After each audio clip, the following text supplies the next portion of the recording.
Alhamdulillahilladzi hadana lihamdih waj'alana min ahlih linakuna liihsanihi minasyakirin wa liyajziyana ala dzalika jazaa'al muhsinin.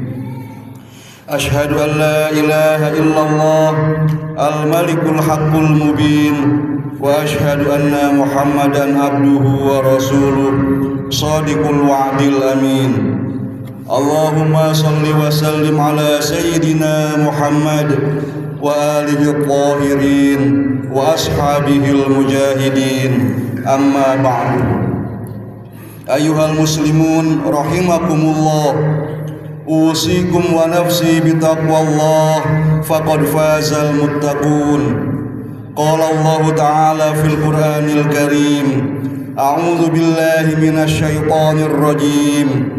Bismillahirrahmanirrahim.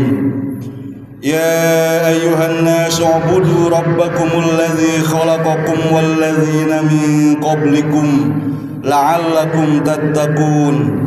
Alladzi ja'ala lakumul arda firasyan was samaa'a binaa'a wa anzala minas samaa'i maa'an fa akhraja bihi minaz thamarati rizqan lakum fala taj'alu lillahi andadan wa antum ta'lamun. Shadaqallahul azim. Kaum muslimin rahimakumullah, pada awal bulan Ramadan lalu terjadi banjir yang cukup besar di beberapa wilayah, dan banjir ini sudah berulang baik yang dalam skala besar maupun yang kecil. Karena itu kita melihat sejak saat itu juga setelah Lebaran, beberapa pemerintah daerah semakin meningkat perhatiannya terhadap lingkungan. Karena itu dalam kesempatan ini saya akan menyampaikan khutbah dengan tema pelestarian lingkungan dalam pandangan Al-Quran. Kaum muslimin rahimakumullah, lingkungan adalah amanah dari Allah Subhanahu wa ta'ala yang Dia titipkan kepada kita dalam keadaan bersih dan indah. Kita bertanggung jawab untuk melestarikannya, menjaganya tetap dalam kondisi seperti itu, agar lingkungan tetap menjadi wadah yang baik bagi kita semua, menjadi teman yang membantu kita untuk mewujudkan tujuan-tujuan baik kita. Sebaliknya, jika kita merusak lingkungan, maka yang pertama-tama merasakan dampaknya tidak lain adalah diri kita sendiri. Lingkungan adalah bingkai tempat kehidupan kita memperoleh semua kebutuhan utama kehidupan kita dan melakukan relasi dengan sesama manusia. Di dalam lingkungan ada dua macam alam. Yang pertama adalah alam fisik yang diciptakan oleh Allah Subhanahu wa ta'ala, baik manusia maupun binatang dan tumbuh-tumbuhan, juga udara, air dan tanah.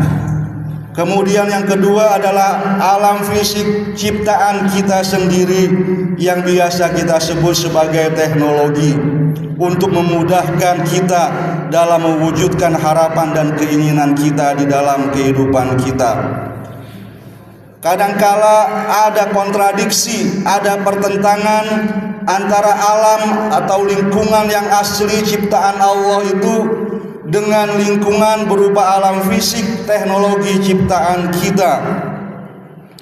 Menjadi tantangan besar bagi kita semua, baik sebagai rakyat maupun sebagai pemimpin pemerintahan, agar tidak menjadi kesemena-menaan, penyia-nyiaan, penyalahgunaan terhadap lingkungan tersebut yang mengganggu keseimbangannya. Sebab pada akhirnya manusia atau kita sendiri yang akan mendapatkan manfaat atau bahaya yang terbesar. Kaum muslimin rahimakumullah, di dalam Al-Quran terdapat lebih dari 700 ayat yang berisi tentang lingkungan, dan ayat-ayat tersebut dapat kita klasifikasi menjadi 5 macam. Yang pertama adalah ayat-ayat yang menegaskan bahwa Allah Subhanahu wa Ta'ala lah Tuhan dari semua alam fisik tersebut, dan kesemuanya juga menuhankan dan bertasbih kepada Allah Subhanahu wa Ta'ala.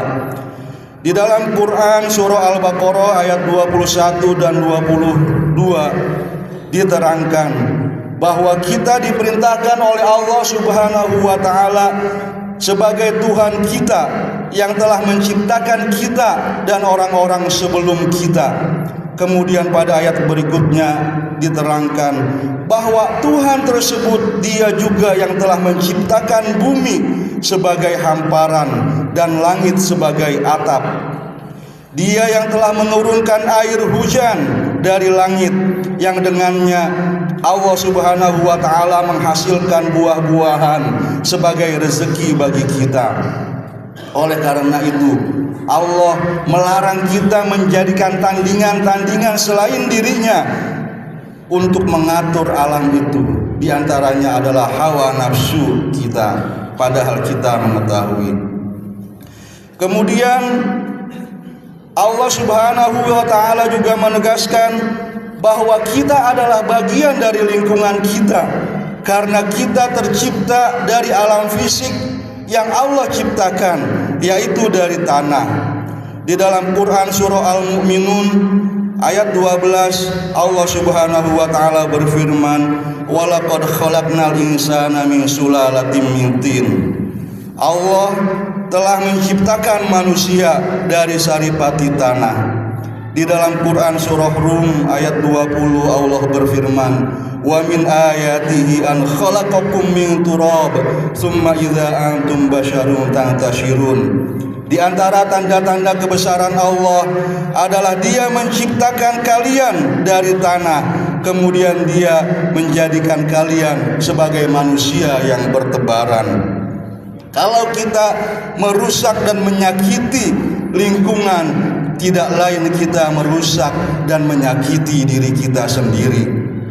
Yang ketiga, Allah Subhanahu wa Ta'ala mengangkat kita sebagai khalifah, mengangkat kita sebagai pengelola dari lingkungan fisik tersebut, agar bukan hanya kita yang dapat mengambil manfaatnya, tapi alam fisik itu juga terbantu untuk memperoleh tujuan penciptaannya, bisa membawa manfaat bagi dirinya dan memberi manfaat kepada yang lain secara adil dan baik.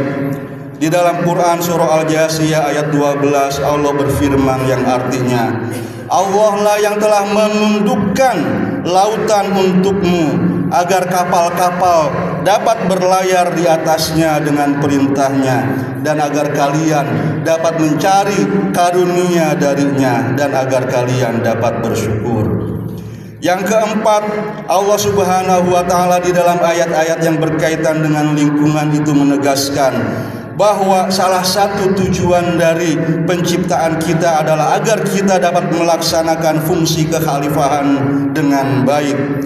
Di dalam Quran surah Al-Maidah ayat 66 Allah berfirman, sekiranya umat manusia itu menjalankan Taurat, Injil dengan sungguh-sungguh dan menjalankan apa yang diturunkan kepada mereka dari Tuhannya dengan cara yang baik, niscaya mereka akan mendapatkan makanan dari atas mereka dan dari bawah kaki mereka.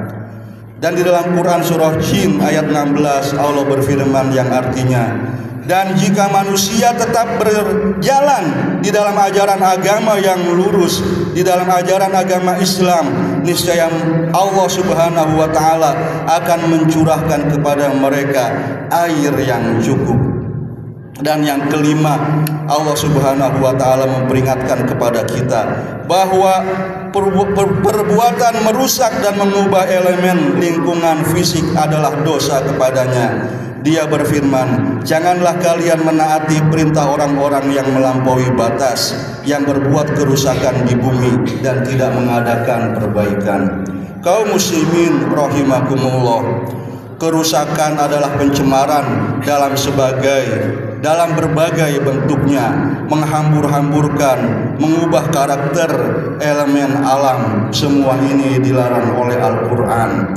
ajaran-ajaran yang lebih teliti dijelaskan oleh Nabi Muhammad di dalam sunnahnya. Kemudian para ulama fikih juga sudah menerjemahkan aturan-aturan tersebut ke dalam aturan-aturan fikih.